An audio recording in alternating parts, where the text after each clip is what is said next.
And we're back with Truth Unrestricted, the podcast that would have a better name if they weren't all taken. I'm Spencer, your host.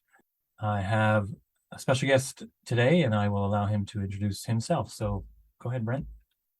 Hi, I am Brent Lee, and I am a former conspiracist of 15 years. In From 2003 till 2018, I was consumed by the what I call an ideology of conspiracism.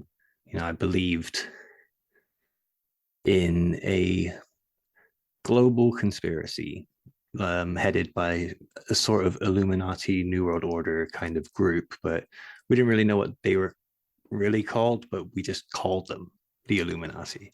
And in 2018, I started to completely move away from the whole conspiracy scene. And now I've got a podcast to explain conspiracies. And I spend a lot of time sharing my experience of being down that rabbit hole for 15 to 20 years now. Yeah, it's fascinating. I've listened to your podcast, and I think there might be some other content somewhere else that I haven't caught yet, but I'm slowly tracking it down. Don't worry, Brent. I'll get to listen to it all eventually. After I heard your podcast, I really wanted to have you on my podcast because I try to get across a certain thing about this concept that I'm not seeing. I'm kind of in this middle ground. I don't think I wouldn't call myself a voice of reason. I don't think I get to claim that for myself. History maybe will tell whether anyone is a voice of reason or not, but I'm in the kind of a middle ground. I know some people who are in that place, and I've know a lot of people who are not in that place, and they just don't seem to be coming together at all. They don't seem to be their ideas don't seem to be meeting ever. And I really like showing people who are not conspiracists that conspiracists themselves are not stupid or defective. They're not, the people who haven't slipped down that rabbit hole don't shouldn't really work hard at getting to pat themselves on the back and congratulate themselves on how they're better than conspiracists. Yeah. Under the right conditions, they would also be conspiracists. And this goes with my idea that we're all born with essentially a meat computer, and that meat computer comes with software that's loaded by default. We don't get to opt out of it. We get to use it more or less, and it's a complicated set of software, and it's not really created for our modern world. And many factors in our modern world will lead someone astray in this. And that's, I think your story exactly fits what I'm trying to say there. What are your It thoughts on that? also sounds like you're arguing for like nature and nurture. When you just said about the meat computer, Yeah, that's your nature, and then the societal impact is the nurture. right. Like both of these things form who you are. Yeah, and you can't opt out of either of them. No. Yeah. I usually see it more like we are stuck with the computer we have, but it's not a bad computer. Some people think they're unable to think about these things or discuss about these things, and I think that's terrible. I think everyone really has something going on upstairs, and they should engage that, because if they don't, that's when things get worse. And so that's where we are now. So before we get too deep into what you're doing, I'm wondering if you want to just do tell us briefly about how it is that you came to change your mind about this, because that's interesting, I think. Yeah. To be honest, like the first inkling of starting to question what I believed was actually questioning what everyone else was talking about, and that goes back to 2012 Sandy Hook. Mm. Um, a narrative started being spun of like these, what we were calling at the time false flag attacks, Right. which were attacks that really happened. People started spinning a new narrative like that these things were hoaxes and that nobody died, and it was like crisis actors and stuff. And a lot of like my friends were pushing this same narrative, and I really questioned it because like it didn't fit my ideology of like what this conspiracy was, which we'll get into a bit later. Like I thought it Sure. was ritualism, and sacrifices. Like I said, Right. we'll get into that a bit later. Yeah. But over the next 6 years, pretty much, there was more and more things that I disagreed with that were being pushed by the truth movement. And the truth movement is like the culture of conspiracy to me. It's just all of the people that are in their little pockets, like the flat earthers or the 9/11 truthers, or the people that believe, the World Economic Forum sort of conspiracies. It's like there's a whole bunch of different ones, and I just call the whole thing, call all of them truthers. I call it the truth movement and conspiracy culture. Right. Uh, I use more syllables, but I think it's from my perspective more accurate. I call them reality denying ideologies. yeah, well, yeah, you were talking about this in your previous episode, Hmm. and I was listening to it, and this is, to me, what you just called it is like the thing that started to pull me out. Right. What I was believing before, I felt like was more rooted in reality, Yeah. and these other things that were coming out since 2012, all these other conspiracies like hoaxes, Mandela effect, flat Earth, um, these sorts of conspiracies, they were doing exactly that. They were making you question reality. Hmm. They were denying what reality actually was, and that was strange to me. Yeah. But these are the things that actually started to pull me out, like my beef, say, with the truth movement. But then there was other things happening on like the global scale that actually, like politics and stuff, that started to make me doubt that there was even a new world order, that any of this Mm. stuff was controlled. There was Brexit, Trump became president. There was a labor leader here in England, Jeremy Corbyn. Like he was like this rebel, Right. like socialist rebel, and somehow he like became in charge of this centrist party that I'd always thought, like Tony Blair used to run this party, and I Right. just was like, how did like the protester become the leader? That this isn't how it works. Um, it was things like this that were coming out that just made me really question my whole understanding of what the New World Order was, what the politics were.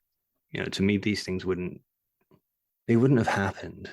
Essentially, the New World Order wouldn't have let, say, England leave or the United Yeah. Kingdom leave the European Union. Yeah. For if the Illuminati is controlling everything, they seem to have a great lack of control over a great many things, Yeah. And which to is be interesting. fair, like 2020 really, really, although I was, completely away from it and I didn't believe it anymore, 2020, the pandemic and everything Yeah. really convinced me that there is no one in control. Yeah. It's It just is how it turned absolute out. chaos. Yeah. Yeah. Yeah. The world is the way it is because that's how it turned out. That's how I see it, Yeah. which is, to me, it's almost worse because if there were a cabal, we could go to a room somewhere and at the right time and find them and drag them into the street and, you know, treat them Yeah. accordingly, and then we could be free. But the fact that this is just how the world turned out means that there is no room that we could go to at the right time to catch them all in the act and carry on. We have to, we have a much bigger job to do. It would be almost comforting if there were a cabal, right? Yeah. I I I I hear this a lot, like people saying like it must have been comforting having that kind of thing. And I feel like it wasn't comforting. I think comforting might be the wrong word, but what it gave me was a focus. Sure. Goal. Yeah, a focus, like who our enemy is, I guess, who is bringing us down, but I still suffered the same, like, Right. feeling like of being oppressed or something by this, I guess, imaginary uh Wizard of Oz. Yeah, the man behind the curtain. Right. Yeah. So I know that it's going to come up, and I'd like to talk about it. So I want to just briefly mention here the definition of cognitive dissonance. So this is a phrase that's been thrown around a lot. Some people consider it a buzzword or a buzz phrase or whatever. I don't. It's a scientific term for a psychological thing that goes on inside people. And I think it happens more regularly than people give it credit for. So this is an attempt to make two contradictory beliefs coexist inside your mind. It's a psychological stress from having to face something right in front of you that contradicts the things you believe or the things you value. One would think that we are all rational creatures and that's all fine, but we are far from naturally rational creatures.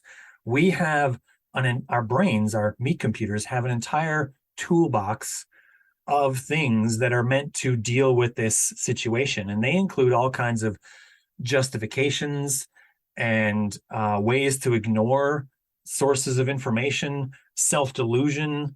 This is all part of this. And that's a thing I'm hoping I get to pry in deep enough to talk to you about is whether or not you have any real experiences, or if you could describe maybe what it's like to have that cognitive dissonance, to have a thing appear in your world that you cannot deny that is directly contradicting all the things you believe. Go. I'm on the spot here. I can't think.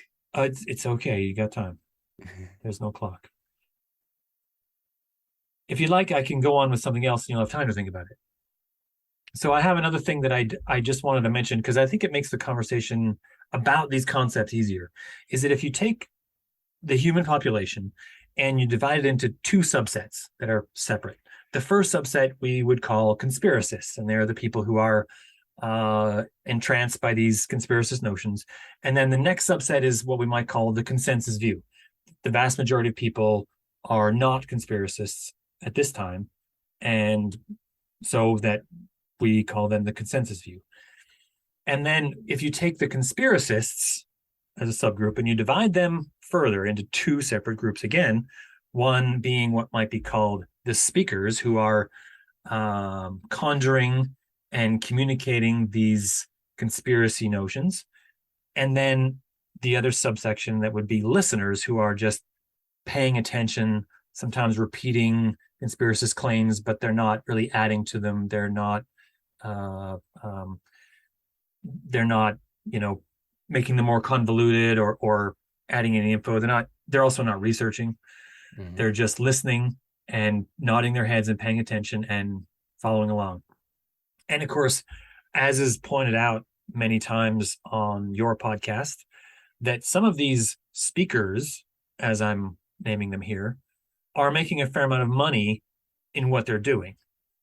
And of course, maybe some are making less money or maybe even none. It's difficult to say, but you clearly, I mean, you are much more well informed in this world than I am. I learned that in episode 1 of your podcast, and it's, there was names being bandied about that were commonplace names for you, and I had to look them up. I had to stop and dig deeper, and I mean, the first episode is about lizard people, and it's I'm well aware of the idea of Illuminati.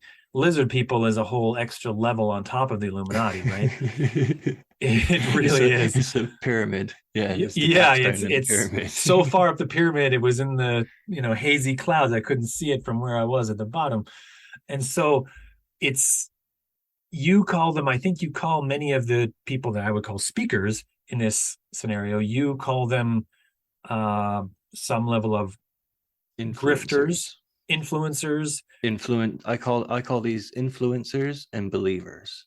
Right. That's Okay. my my Well, my that breakup. might be more apt to what's actually happening here. And you often refer to them as having a grift, and Yeah. that to me indicates some level of uh, conscious dishonesty, right? That Yeah. they know that they're lying and they're doing it for gain, and it's a grift, and that would make the listeners then marks, right? I mean, essentially. Yeah. Yeah. These I've come to like believe these people are charlatans. Sure, yeah. I think That you've used that that like word too. that's the new word is grifters. But to me, they are charlatans. Yeah. I'm 42 years old, well, 43 years old. Keep forgetting I'm older. Charlatan. That's the word we know. Yeah, Snake oil salesman. right. That's what these people are. That's what the influencers mainly are. I mean, there's a couple that are like believers and they believe certain things to certain levels, but half the truth is still a whole lie. So if they're telling half the truth and half lies, they're still liars. They're still charlatans. They still are selling the same amount of lies as they are truth. Right. And people like David Icke, Alex Jones, Jordan Maxwell, they they're too smart to know that they're not peddling lies. Right. That's all I can say. Like the more I look at it, the more I look at different things. It's like the truth is just so obvious. It's right there. Like, but Do you think from their it, perspective they're engaged in some level of modern day freak show circus, in that they're not traveling around with actual exhibits on their circus, but they are inviting people to come look at their ideas, and their ideas are so strange, and that they don't really care if people believe that the bearded woman is really a bearded woman. It doesn't really matter as long as they show up for the show. Is that Do you think that fits any of these individuals? yeah, yeah, I think so. I mean, some of my friends probably don't think that they're quite as bad as I do, but I honestly do think a lot of them are exactly like that. I don't think they like David Icke himself. Like, I don't think he believes a lot of the stuff he talks about. I think he is just selling bullshit. I'm sorry. He's good at convincing people that he believes it. Yeah, yeah. I believed him. I Yeah. believed him wholeheartedly. I used to watch 9-hour lectures of him. I Mm. had like six of his books. I I listened to radio shows, interviews, all this different stuff from him, and like it wasn't like I believed everything that he's talked about, or most of these other influencers. It wasn't like I believed 100% of what came out of their mouth. Like it was just that they had references that I could look at. They'd have the ideas and I can go check them out. Mm. Um, but the thing is I feel like they're dishonest with their sources. So when they tell you to go look something up, they're pointing you to a source that backs them up instead of like, here's all the different references. And I find that it's really sneaky. It's a sneaky thing to do to people. I think in that you're probably hitting the nail directly on the head, in that if they believed what they were saying, they would act differently in that scenario, right? They'd be They more would, transparent about their yes, sources, right? yeah, right. Which I think you're right. It's difficult for us to see on this side of the fence that that's really happening, because we aren't paying as much attention to all of these notions. Many of the people on my side of the fence are just rejecting all of those ideas and all the people with them. And Mm, that's yeah. Yeah, and they're just willing to just wash their hands and say, well, too bad, um, Joe didn't make it. He's a conspiracist now, and he's not getting invited for coffee. Right. But I think that you're right that if they were if they felt that what they were doing was good and righteous, they would be more transparent. Yeah. Yeah. So I want to run an idea past you here, if you don't mind. Is Yeah. it possible that some people who are in among the conspiracists are true believers, but are still dishonest in that they have what I might call the dishonesty of zealotry? And this is what I mean is that they believe two things. First is a belief that they are in a pitched battle with, whatever creature is at the top of their pyramid on their set of ideas, and that they need to convince everyone else to be with them in order to have an opportunity to battle this thing. And the second is that some of the people, or maybe even all of them, who are in the consensus view are actively lying about their level of participation in this. And that because of these two things together, they're in a pitched battle, and many people on the other side are already lying. They feel like this, like lying themselves, is just essentially like an escalation of weaponry. That if the other side is willing to use these chemical weapons on us, we should be willing to also use these chemical weapons on them. We shouldn't feel bad about lying to them about these things as long as we get the goal done, which is, and this is essentially that the end will justify the means, that they believe that there's really lizard people, and that as long as the lizard people are defeated at the end, it doesn't matter how many lies I had to tell in order to get there. Do you think there's anyone in this camp that's fits that description? Yeah, I think I see quite a few believers that do this. I've seen it like for over 10 plus years. Like a lot of in like the this age of memes, it Yeah. seems like they happy to pass a lie on just to get your attention, to bring you over to the side. Yeah. I've witnessed it so many times, like just even like posting fake quotes, you know, like Right. And they don't care yeah, and where it's they came just to from. Yeah. yeah, just because it proves their point, like some JFK like quote that doesn't really exist, or Right.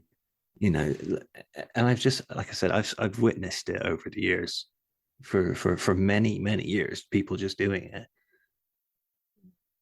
Yeah.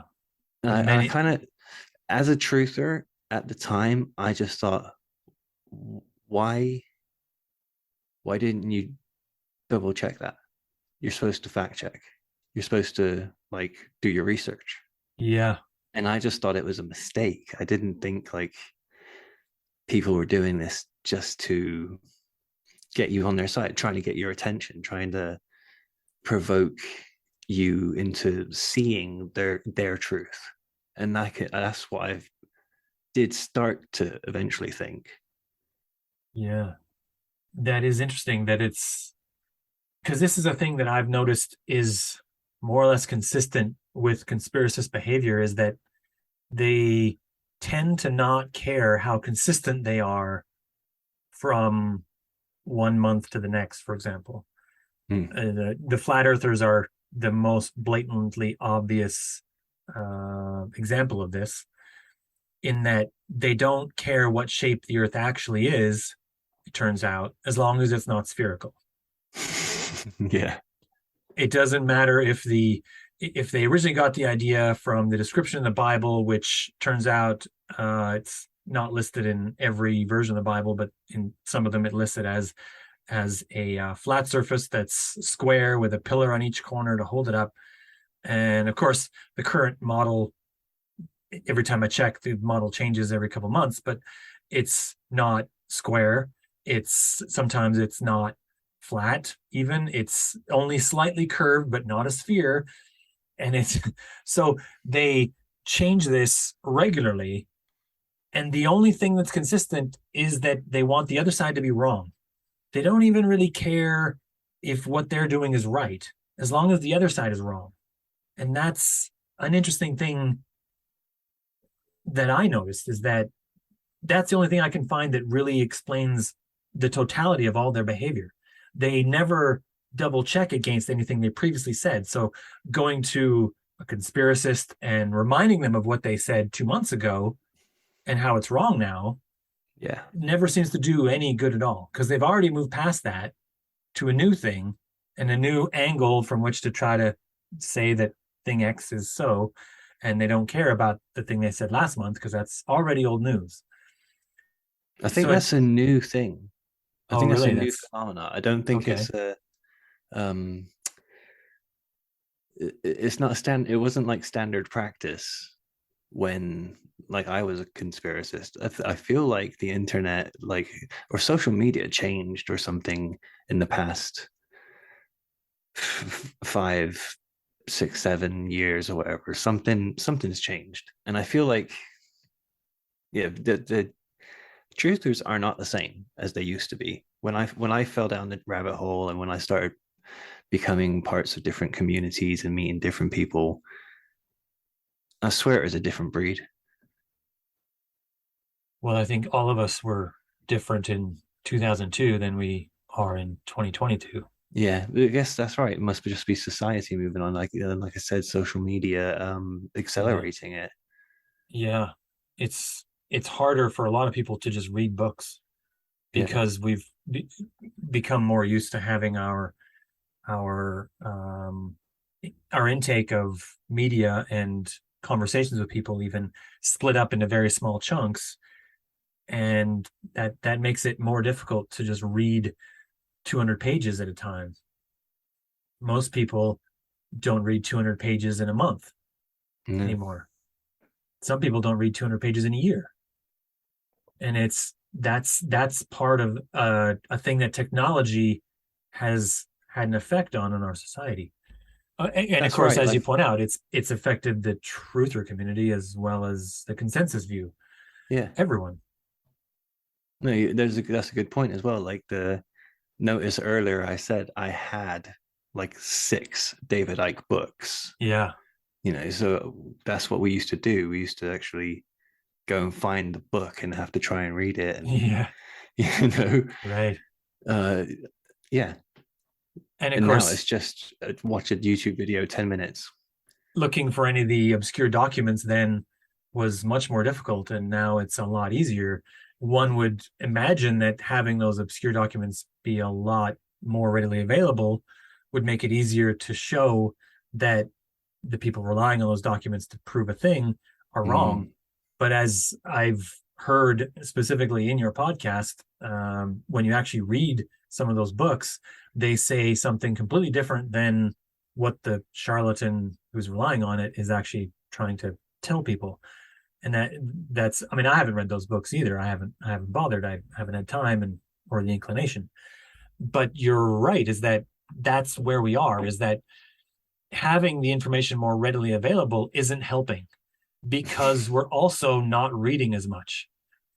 To download the 9/11 report and read it, it's something like 400 pages. No one's going to do that. So few people have really done that. It's readily available. I'm sure you can go get it now. I got it way back in the yeah. day. But it's not something people would do.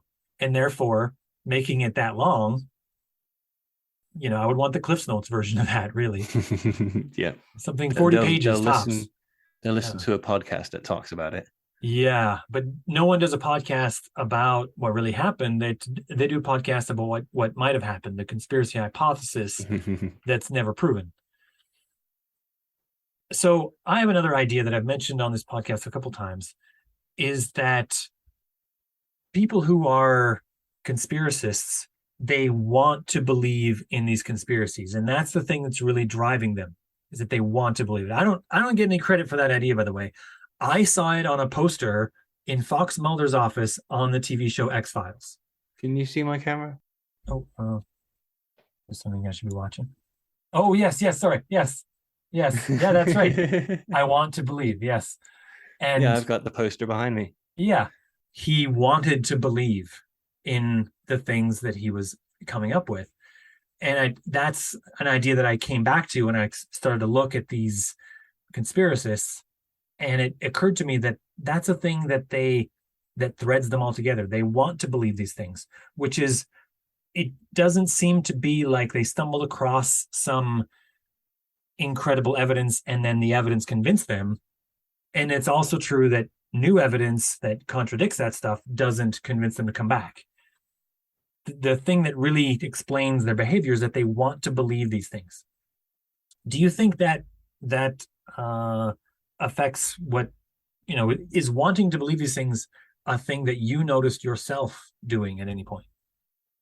I think today, even now, Yeah. there's certain things I want to believe. Like what? Bigfoot. Sure. It would Yeah. be fun to find the, Bigfoot. yeah, the fun stuff, the fun things, like the the mysterious, that sort of stuff. Like that would be great. That would be amazing discoveries to witness.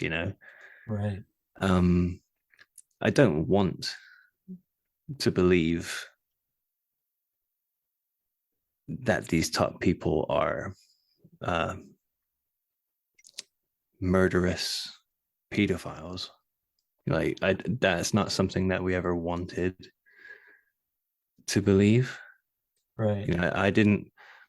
I'm a Christian, and to me it was always tied into Luciferian worship or something, and like I didn't want to believe that Lucifer ruled this planet or wanted to rule it by the Antichrist coming onto the earth. And, I didn't want that stuff to be true, but it was true to me. So I had to believe it. Mm. I think that I want to believe and I have to believe is maybe that's a line. Once you cross into something, it just can get a bit out of whack. But if you just want to believe in Bigfoot, that's cool. That's fine. But when it starts to affect like other humans, like Yeah. saying Sandy Hook is a hoax or saying that the royal family killed Princess Diana in some secret ritual or anything like that, it's like I'm actually crossing a line here and hurting people. Right. You Like know, no one is trying to say that we have to elect a different president than this one because this one doesn't believe that Bigfoot is out there and the other guy believes in Bigfoot. And so yeah. therefore we need to change everything about our world because we need to go after Bigfoot. If we don't get him, he's going to get us. Exactly. If it Right. was that, it wouldn't be so bad, would it? Well, that's only that kind of did happen, but yeah. I have a list that I keep of what I call reality denying ideologies, as I said, and I'd like to just go through and just see which ones you you believed in at the time, just to kind of get a good baseline for this. And the top of my list is flat Earth. Did you believe in a flat Earth? No, Okay, never. I did look into it. right. At first, I was like, no, no, this is ridiculous. And then someone told me, nah, dude, NASA's lying to you about everything. You have to look into it. And I was like, oh yeah, shit, hold on. Yeah, NASA, secret space program. Yes, they are a cult. Let's go look into it. I spent about a week looking into everything, and me and my partner both looked at each other basically at the end of it and went, well, that's a load of rubbish. right. On to the next.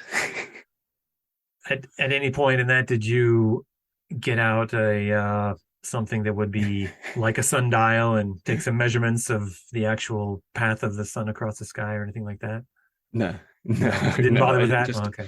no. I not long before I did that, like me and my partner were like binging Cosmos. Oh So yeah. almost everything that they were talking about, we're like, no, well, that's not true. That's not exactly how it happens, is it? That's not what Uncle Right. Sagan said. Yeah, yeah. Carl Sagan, yeah, savior of humankind. So next on my list, anti-vax. Were you an anti-vaxxer at any point in this, Yeah, or yeah? yeah, totally. So Yeah, you, I thought it was part of a depopulation plan. And if I was a truther today, I would have definitely 100% thought that the vaccine rollout across the globe was in some form of fashion going to probably kill people. right? Like most people. Like I thought I can see 100% why people fell for it now. But yeah. That must be an interesting view. Yeah. Yeah.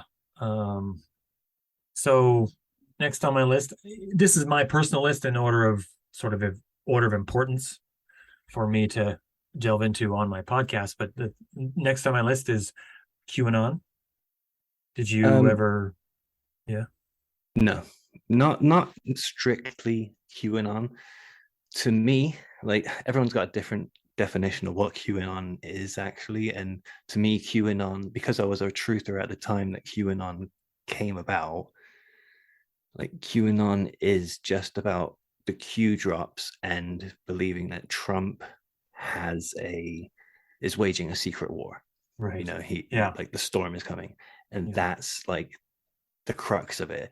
Everything else, the satanic pedophiles and the ritualism and all of that type of stuff, I 100% believed all that because that Oh, all kind of stems from earlier conspiracism. right. That fit in Like, with other things yeah, you already believed. Yeah. yeah, the guy who started Q, the actual original poster of Q, I've read like his old posts, and I swear down, whoever it was like a big time William Cooper fan. They were a Mm. real truther, and they really believed in like the William Cooper style of conspiracism. You can just it's like a blueprint when you look at it. But yeah, the Trump stuff, that really threw me when I was coming out of the rabbit hole. Like Yeah. it was really like there's something wrong with all of this. Why is Trump going on the InfoWars on the Alex Jones show? What's going on? There are some people who are cynical enough, I believe is the right phrase, to suggest that QAnon is or was an effort to attract the conspiracy minded toward the Trump beacon. Um, that's difficult to say for sure is or isn't happening, given the secret nature of the person who was creating and you know putting out the Q drops as they were called. Yeah, Uh, I'd say that like I don't know about the actual poster because there's so much, like you said, mystery around it, and there's all these different theories of who it could be. But Q, in one sense, is sort of irrelevant.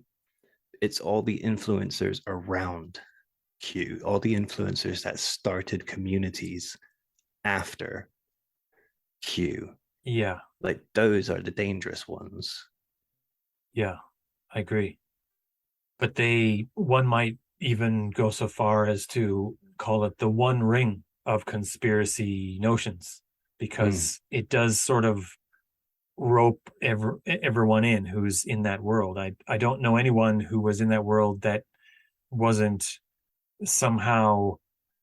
I mean, you maybe had a different view. I mean, it seems to me from the standpoint you have in the UK, you might have a different view of this than we do here in North America. I mean, Canada, we're overwhelmed by all the media from the US.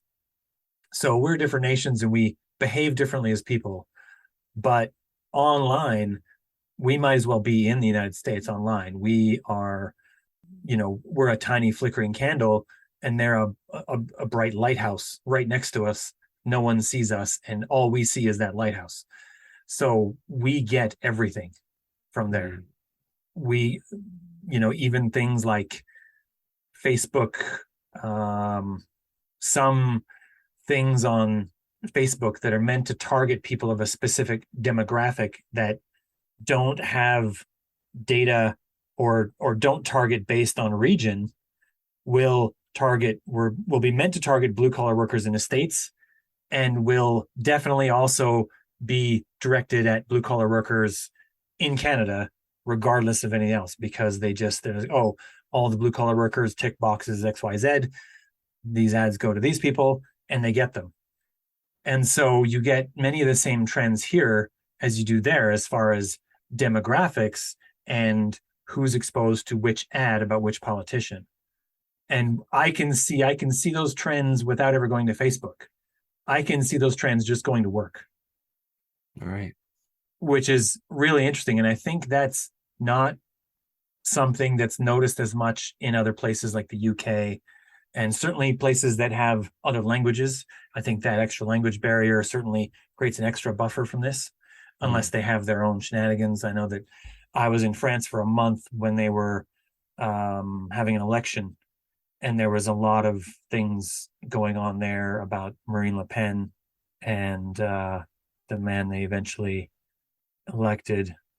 Forgive me, I can't remember the name of the French president at the time. Right now, the same man right now, I think, but doesn't really matter. He's in France, and neither of us live there.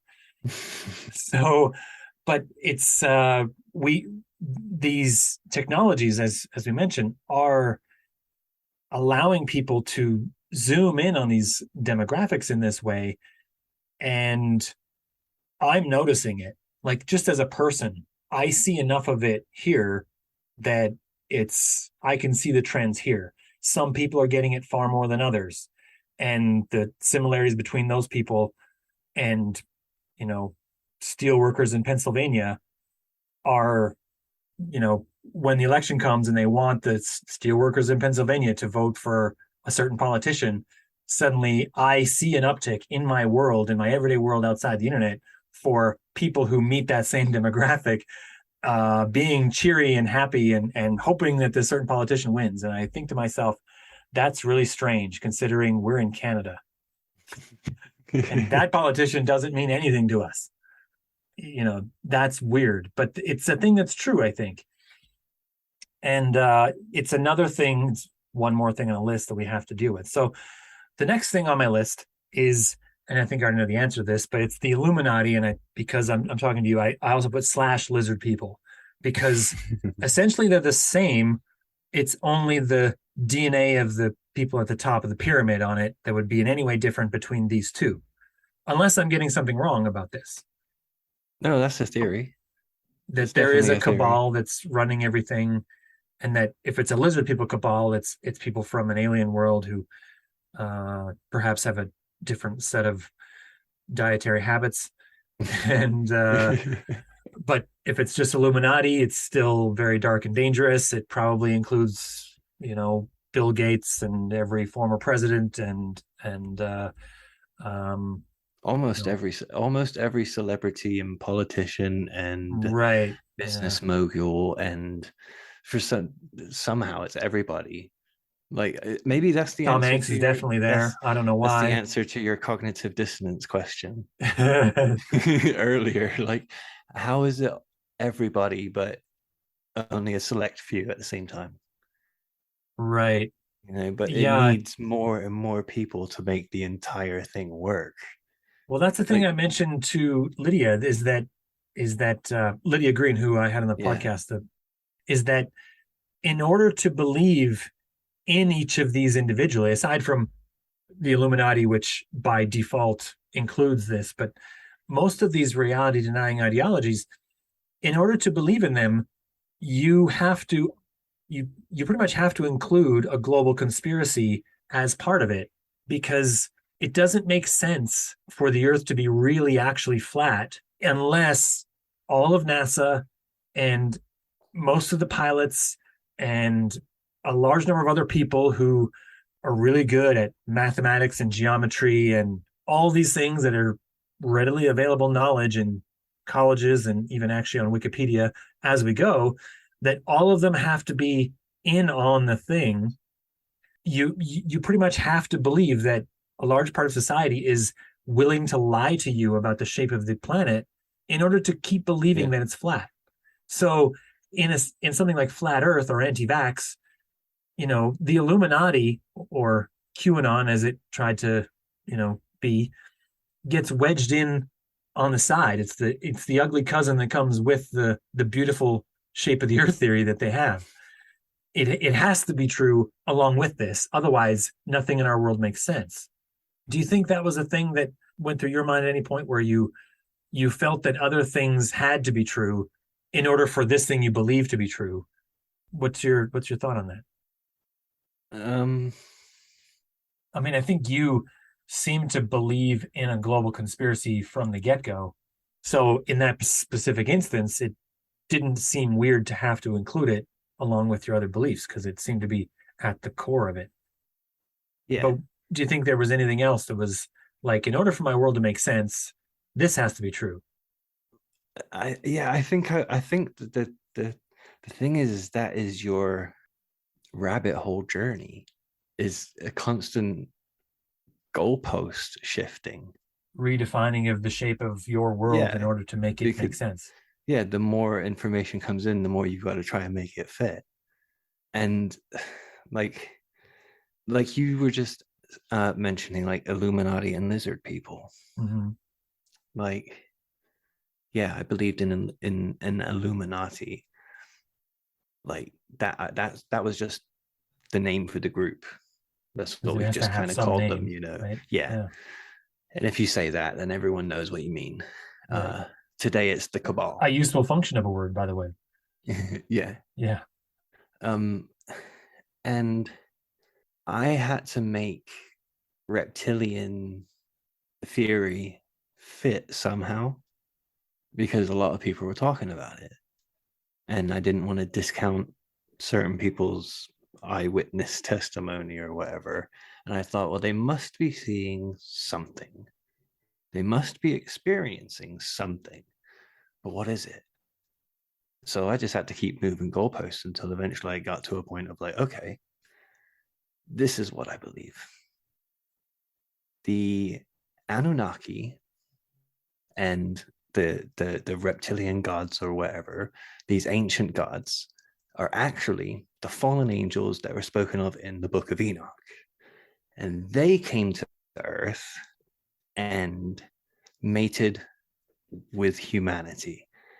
That is this reptilian uh, bloodline. It's actually a demonic bloodline, you know, Mm. and the kings and queens of this planet are descended from this royal snake bloodline, and that gives them the right to rule here. And like I had to just make all this stuff fit, like, but that was my final kind of like resting place of trying to make everything fit. And this is also how I made the whole conspiracy work. Lucifer, Lucifer, demons. Basically, they're the ones that are running everything that's going on. They're the ones that influence people to do this stuff. Essentially, that was my out for everything. Like a That's how catch-all that's how it explanation. all works. Right. Nothing I could prove to anybody, but that was just that was for me. Right, that's the final answer. It's in that case, having an image of a potentially magically empowered head of the organization that's the opposition really makes it, I think, do you think it makes it easier to justify the belief in these things because the explanation for them is some level of magic Mm, versus something like creationism, which is, by the way, the next one on my list, is sort of. Do you believe in creationism, by the way, or is it no, no? no. A young Earth doesn't appeal to you? No, it's not very factual. I think it's yeah, I think it's a lie. My reading of Genesis is a poem. Basically, A it's not fever supposed dream? to be. Yeah, it's not like More like a it's not a scientific document, Kent Hovind. more like a montage that leads to the beginning of the story. Yeah. Yeah, basically, it's just a that beginning bit. It's just a poetic telling. I look at like a lot of the Bible is 66 books written by 40 different authors, and Mm, it's those 40 different authors sharing their experience of what God means to them at whatever time it was that they were writing those specific books. Now, throughout history, hundreds of thousands of people have done this. So these 40 authors aren't necessarily that like special because lots of people did it. It's just that those ones are special because they fit neatly into one book that expressed it for a certain amount of people, you know. right. Um, and I think like those hundreds of thousands of authors are just as relevant to me. I just want to hear everyone's like view of what that divine is to them. Like to me, like my religion is just my personal relationship with the divine. It's not about proselytizing to anybody or trying to bring them over or convince them that God is real or anything like that. It's my own personal experience. It's like I don't go to church. I don't feel like I need a church. You know, I've got my belief. I got my faith. I don't really need any authority. I think that's a useful way to look at it. Absolutely. For me, religion should be focused on dealing with the spiritual. I mean, I did a podcast about an episode about science and politics. And my friend Jeff, that I do these with, immediately asked me, why didn't you make it about science and religion? And it was a simple answer for me. Religion only falls into conflict with science when it's attempting to achieve a political goal. Fair point. Very fair point. And so to me, the two concepts that oppose each other are science and politics. And religion is a completely separate thing that occasionally engages in either or both. So it's not the enemy, some people consider science to be the enemy of religion, but religion is not the enemy of science. Science is just a process by which we come to know new things. And it doesn't say anything at all about religion. Some people have tried to, wrangle it into a position where they say, oh, because we know this much, we're sure that these religious beliefs are untrue. But we don't know enough to know that. We can't possibly prove that God doesn't exist, nor should we worry about it because that's not the point. Yeah. That the meddling in spiritual affairs by scientists should be equally decried as it is the meddling into politics by religious people and mixing of politics and religion. Both should be poo-pooed with the same effort, really. I don't see how we got to this place where if you want to be a logical and rational person, you have to be atheist because plenty of religious people are rational and just fine. They're not deranged. They're not.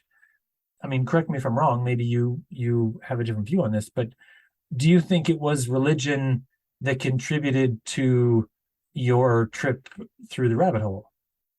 Um, no, because I wasn't religious when I started. Right. So it didn't bring you to that place. Yeah, I found my I found religion like when I was down there. I see. which also was a bit of a rabbit hole because I like I said, I call myself Christian, but like I'm gonna tell you, like 99.9% of Christians will completely disown me for calling myself a Christian because I do not believe the Bible is the inerrant word of God. You know, point blank.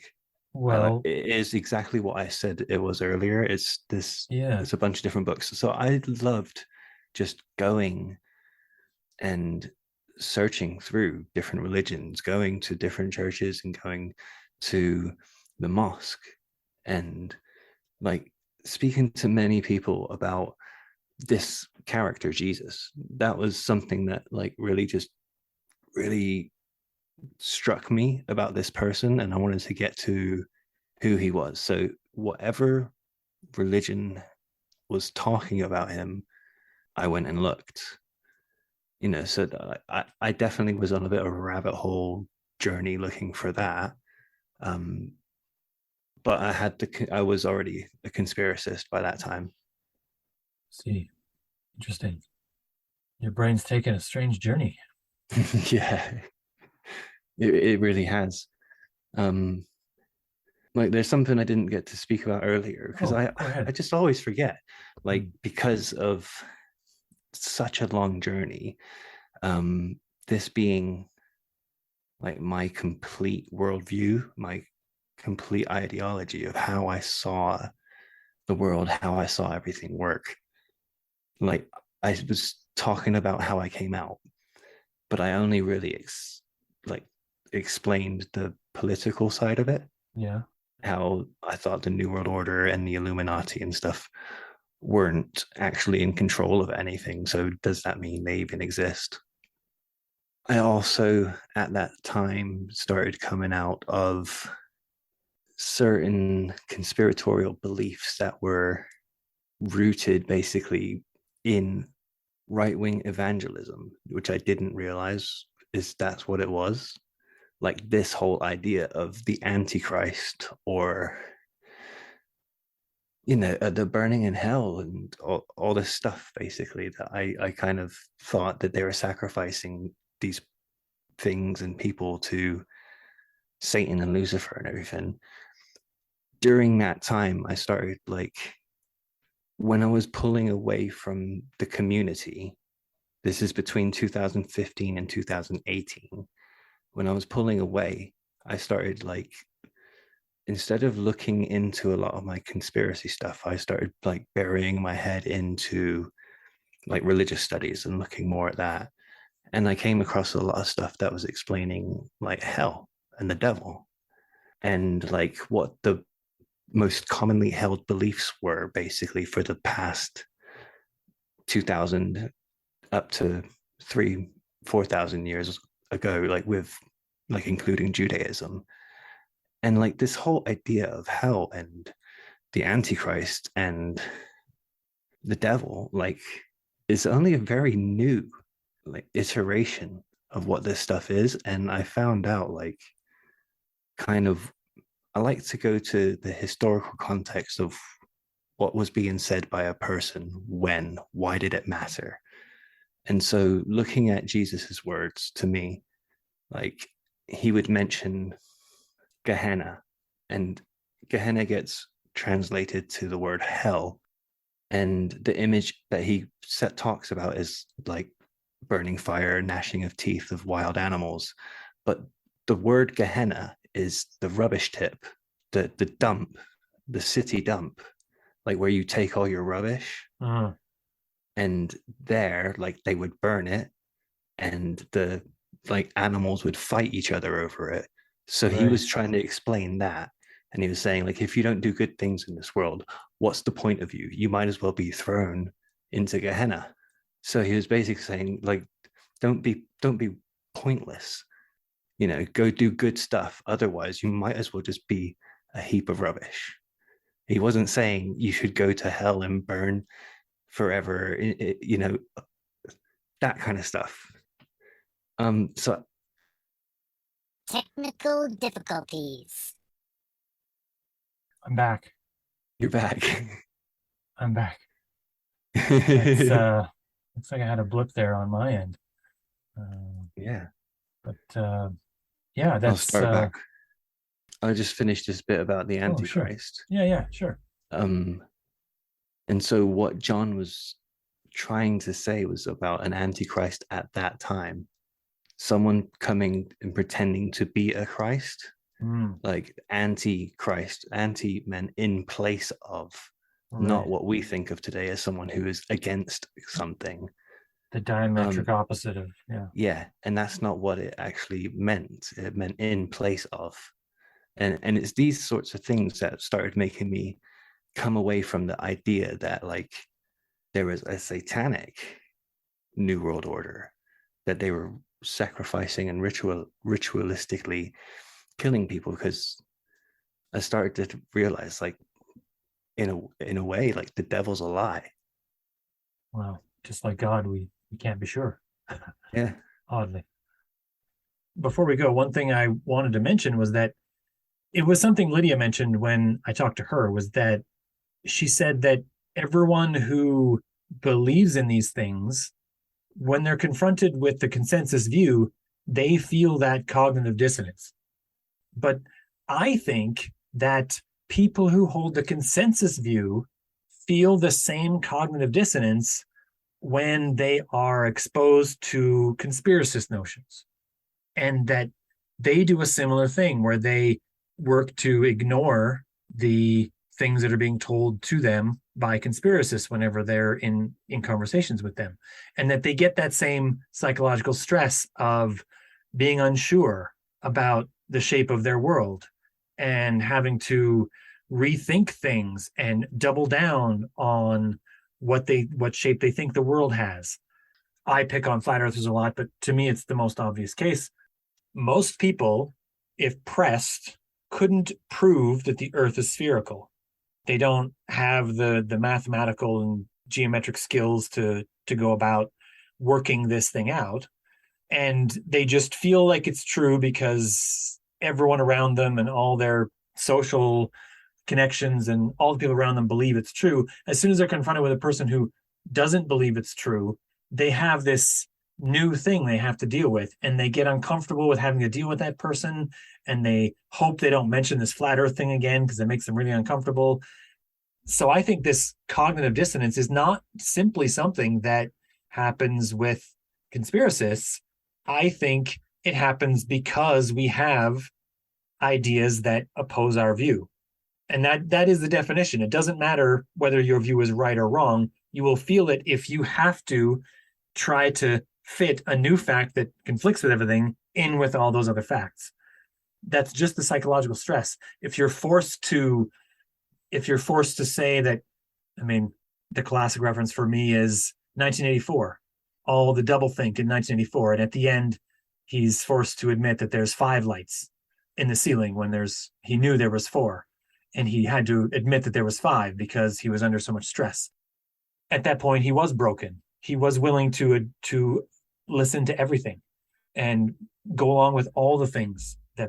Spoiler alert for 1984 for anyone who hasn't read it. You had 60 years or whatever it was, 70 years almost. Sorry. Go read it. It's a good book. I didn't ruin anything, I promise. And I think everyone feels that when they are confronted with someone from the other side. And for people who are in a consensus view, they don't relentlessly research all the things that they believe. They simply just believe them. They believe that the earth is a sphere, even though they've never been to space and they can't do the math to show it. They just believe it. And when someone appears to show some clever experiment that shows them something that looks different, they get that stress inside themselves, and they feel something that's not right. And the only thing they can do in that point usually is just reject it, just declare harder that it's not true and walk away, because it's easier when you're not confronted with it. And so I think that's a thing that everyone feels in this climate where we have conspiracists and non-conspiracists, right? Do you have any thoughts on this, that this is a thing that other people, I mean, we usually, this is said that conspiracists have cognitive dissonance, but I think everyone has it. I think it's a everyday occurrence now. What do you think of this? Well, if you define it the way that you just did, like coming across a new belief that contradicts what you believe, so you have to think about it for a minute, I guess, like, yeah, everyone does have it. I think it's really interesting because being a truther, like, that is one of the things that we are kind of told, like in, say, lectures by David Icke or in Alex Jones documentaries. They like say, yeah, the reason why it's hard to wake your friends and family up is because of cognitive dissonance. You know, they have their view, and then you come and try and tell them the truth, and they just can't handle it. Right. And that's why, like, you kind of are on your own, you know, basically. So, yeah, it's interesting that you pick up that it's the other people, because a lot of what I see coming out of the rabbit hole and now being like, I guess, on this side or whatever that means. Like there's a real line that someone, Yeah. No, I'm just stepped on the over it. outside. I'm just glad I'm on the outside. I'm not inside there anymore. That's all. That's the only Right. side I'm on. Um, but I see like non-conspiracists charge conspiracists with cognitive dissonance all the time. Yeah. And it's good that you just said, like, you know, both sides are Yeah. doing it. And it comes back to something I was thinking when you were talking about that. It's like the Sandy Hook and spate of hoax, like conspiracy or hoax based conspiracies between 2012 and say 2014, Boston Marathon bombing, the Pulse nightclub shooting, and Sandy Hook. Right. Like, that new narrative, it being a hoax, was like completely against my belief of them being rituals. You know, to me, the people had to die. Like, them being like actors doesn't work. So I think you're saying it would have made more sense to you in that space if they weren't actors, if they were killed and sacrificed for some Yeah, ritualistic thing. That yeah, would have yeah, fit more with the set of things you had yeah. And then in your this new head. narrative like completely shook me, because I was like, well, what are you guys talking about? They have to die for the ritual to happen. I believed all of these things: 9/11, the 7/7 London bomb attacks, um, the Aurora shooting. So many of these things I believed Columbine was a satanic ritual. Mm. And like, I believed at the time, like, I didn't believe that the two boys did it. I believed that they were killed by intelligence, basically, and it was like a black ops sort of thing. But they killed 12 students and one teacher, you know, to symbolize Christ and his followers, 12 and the teacher. You know, like, I felt like that's all of these things. They had to have the death to work. And then the hoax narrative completely flipped on its head. And I was like, your conspiracy doesn't work anymore. You know, so I think maybe that at that point, 2012, 2013, 14 is, I guess, where I'm having that cognitive dissonance with the prevailing narrative in conspiracy world. Right. Yeah, because to you, it would still would be a thing that conflicted with what you felt you knew. Absolutely. I felt I proved it. Like, I've done multiple blogs and videos and songs and all types of stuff with, like, proclaiming this is how it works. Right. Yeah, it's interesting looking way back at all this stuff. Okay. Well, I think I'm gonna cut it for time there and hope for another conversation at some point in the future because this has been very interesting. Yeah, anytime, Spencer. I really enjoyed talking to you. I enjoy listening to you. You know, I Oh, think thanks. you think about stuff, and you think words matter. And I yeah, I really enjoy just listening to you and Jeff chat. Oh, he'll be glad to hear that. He doesn't listen. We should get him on next time. I'll pitch it to him, see if we can get a Yeah. time that works for all three of us. All right. Well, thank you very much. Thanks for doing this, and we'll talk to you again. All right. All right. Till next time.